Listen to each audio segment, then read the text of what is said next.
Good morning. It's Tuesday, September 2nd. It's just after 10 o'clock, and this is an open door. And every week we get together to do various things, Monday through Friday, and sometimes on the weekends. And today, Tuesday, September 2nd, we are looking at Training Wheels, which is a book about the daily lessons of A Course in Miracles, told from more of a non-dual standpoint, but still adhering to the truth of the teaching. So today we are on lesson 48. There is nothing to fear. And as usual, I will invite you to turn your screen off, or you can leave it on as you wish. I'm going to turn mine off. I will take us through the reading, take us through each one of the lessons, just reading the lessons which builds to this point. And then we'll do a short contemplation or meditation, and then we'll come back together to talk about what fear means to you, or doesn't mean to you, or has meant to you and doesn't mean to you anymore in your experience. So settle in. It's 10 o'clock here, 10:03, and there's already been a lot that has happened this morning. So as you sit in your seat, just sink in and allow whatever has arisen already in this day to move through you and just be present.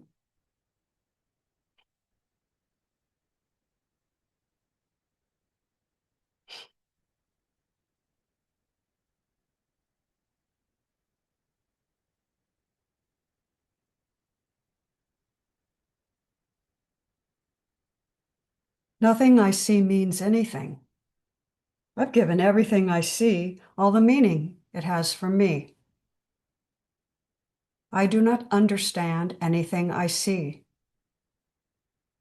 These thoughts do not mean anything. I am never upset for the reasons I think.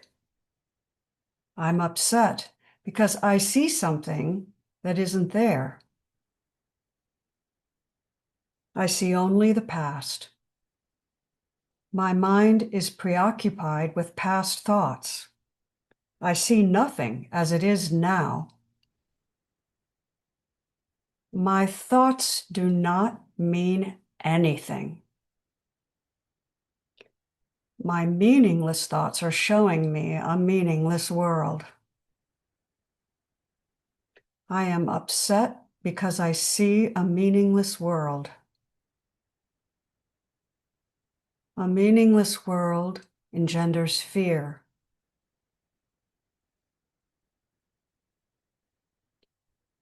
God did not create a meaningless world.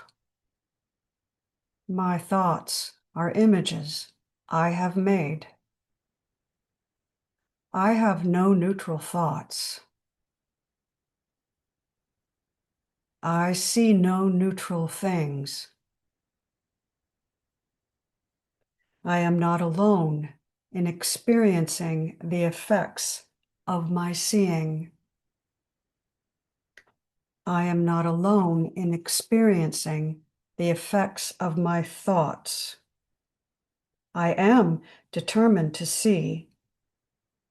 I am determined to see things differently. What I see is a form of vengeance. I can escape this world I see, by giving up attack thoughts. I do not perceive my own best interests. I do not know what anything is for. My attack thoughts are attacking my own invulnerability. Above all else, I want to see. Above all else, I want to see things differently. God is in everything I see. God is in everything I see because God is in my mind. I am not a victim of the world I see. I have invented the world I see. There is another way of looking at the world. I could see peace instead of this.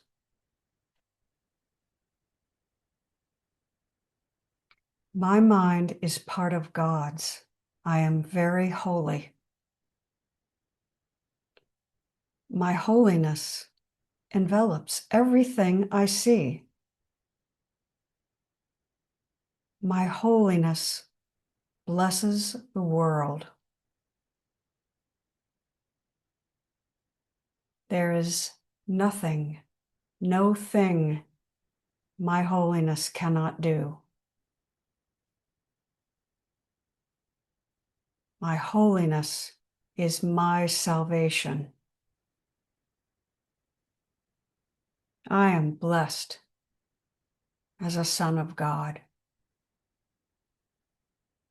God goes with me wherever I go.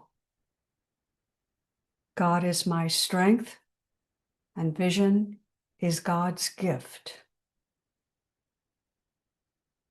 God is my source. I cannot see apart from God. God is the light in which I see. God is the mind in which I think. God is the love in which I forgive.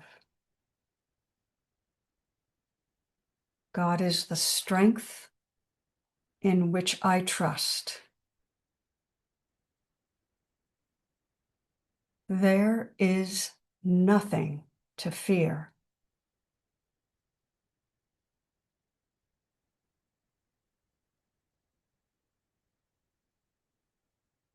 Let us speak for a moment about fear. Fear is one of the first emotions we seem to feel. It arises from a sense of separation, and separation means vulnerability. Fear is almost always bodily based. Why do we get up in the morning and go to jobs we do not like, that do not make us happy? Why do we bear the burden of a mortgage?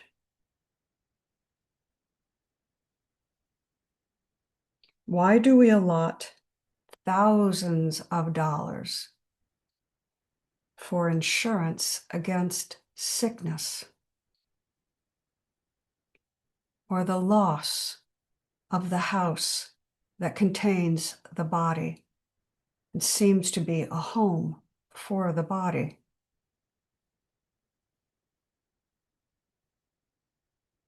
Why do we wage war for resources that support the body? All of it, almost everything we do, is to ensure the safety and protection of the body.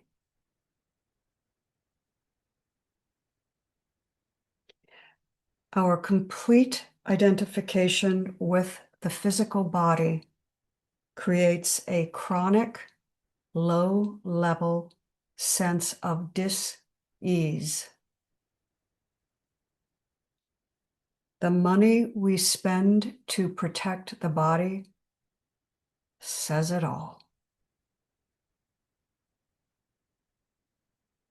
We spend money to heal the body, to dress the body, besides being a major national and global industry, healthcare is among the top items in most people, at least in the United States, most people's personal budgets. It isn't that we don't have fun in the body, it's just that we think that's all we are.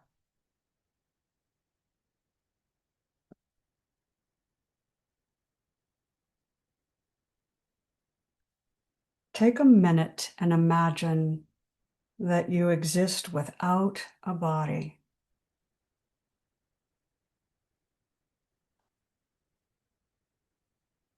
Pure awareness, pure consciousness that never dies.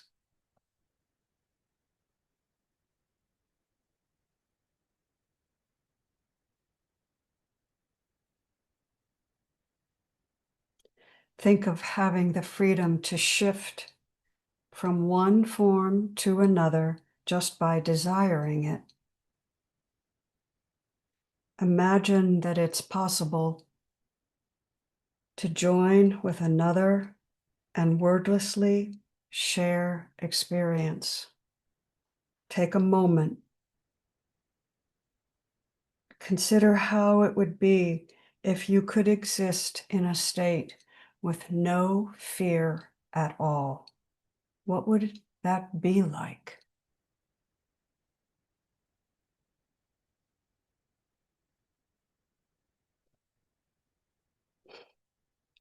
Today's practice is very short and very simple and very frequent.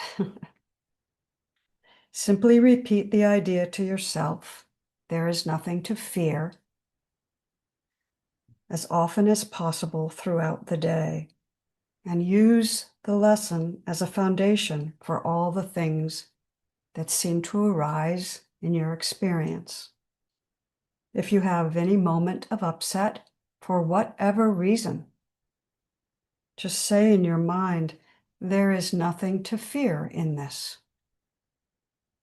When you do this, you might notice how subtle fear is.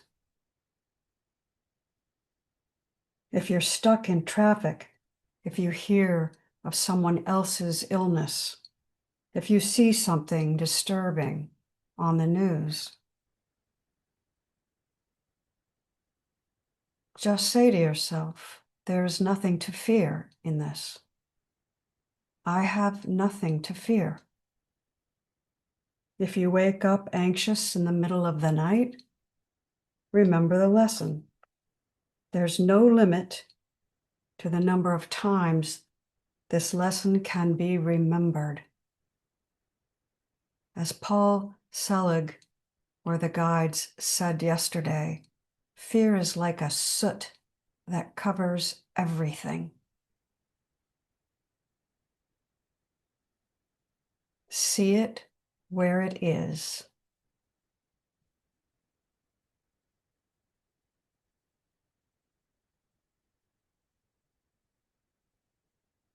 Fear is the result of trusting only your own mind, your own perception, and your own strength.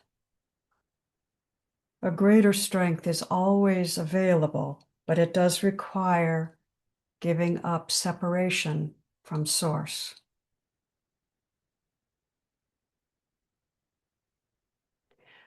When you lose the sense of the personal self, it feels like you're losing everything, but you're actually gaining everything because you are everything. Fear is the barrier we build around realization, and realization is just love. Fear keeps us separate from other bodies. It keeps time, linear time, continuing so that we relive the past when we feel safe from this vantage point, and we imagine a future that's either fearful or not, but never just sitting now. There's no fear now.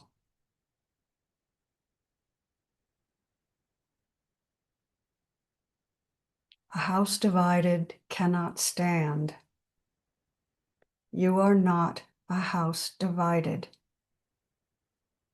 You are creation itself. You are mind of God, holy, whole, always present. You will go on forever and forever and forever.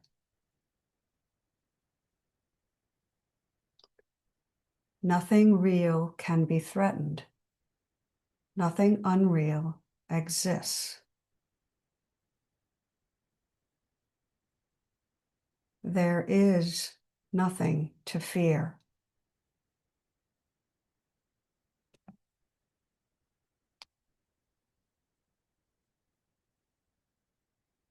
Let's take 5 minutes and just sit in silence.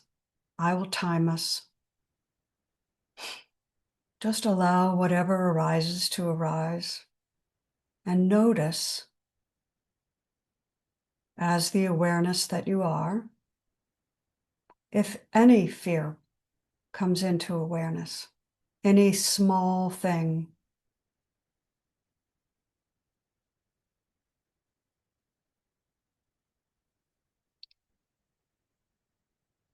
Just notice, and then we can come and talk about it. So we begin.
Fear expresses or arises in 1,000 different ways, just as love expresses or arises or shows itself or is itself in 1,000 different ways. Two separate thought systems, only one is true. A Course in Miracles is a progressive path.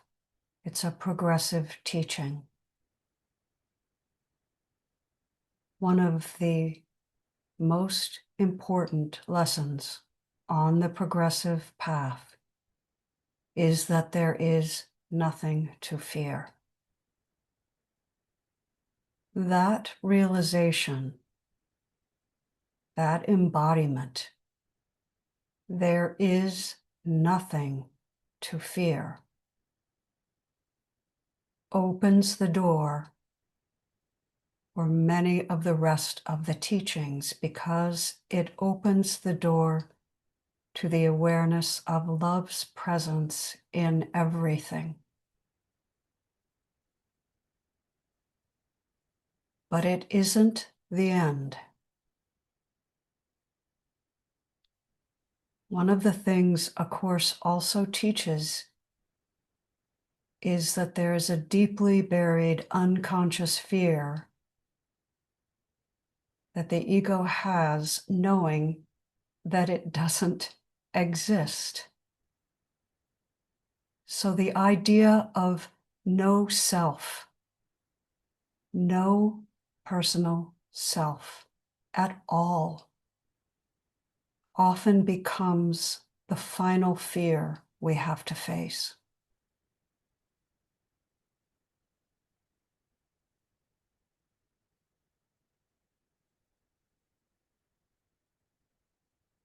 And yet, even as we face that, this lesson, one of the first 50 in this progressive text, still rings true. There is nothing to fear.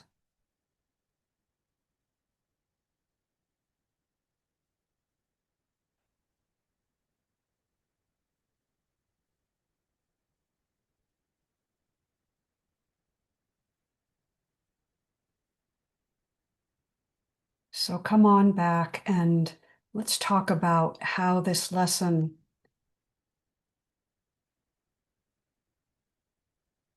arises for you.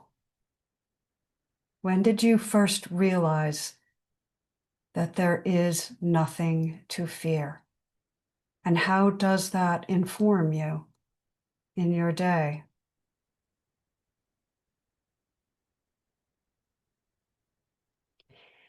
I remember lying in bed at night. This was so long ago. And I was afraid. I was afraid someone was in the house or something was in the room. And I remembered that I create my own reality. And so if there was something to fear, that it was all my creation. And those two things came together. Whatever I'm afraid of, it's my own creation, and there's nothing to fear, just evaporated the whole thing.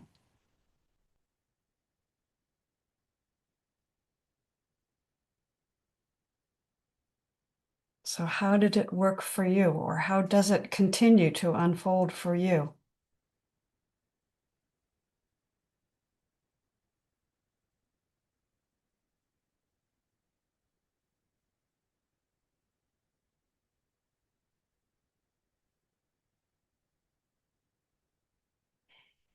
And does anyone recognize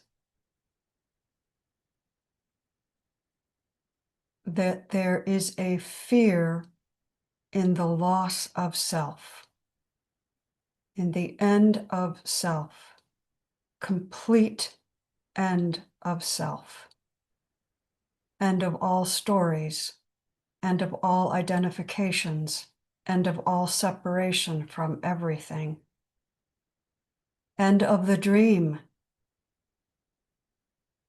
We go from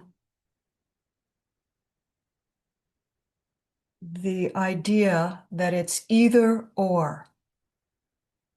Everything is either real or not real. God either is or isn't.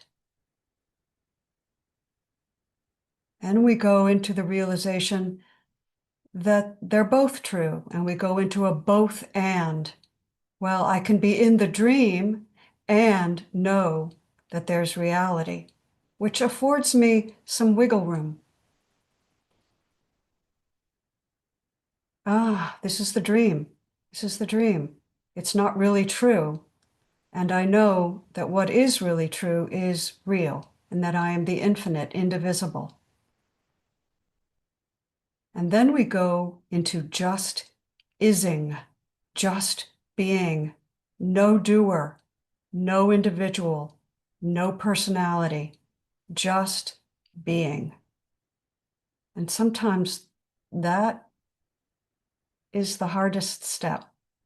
And we go back and forth and back and forth and back and forth. And what is it that keeps us going back and forth and back and forth? And I would submit that part of it is fear.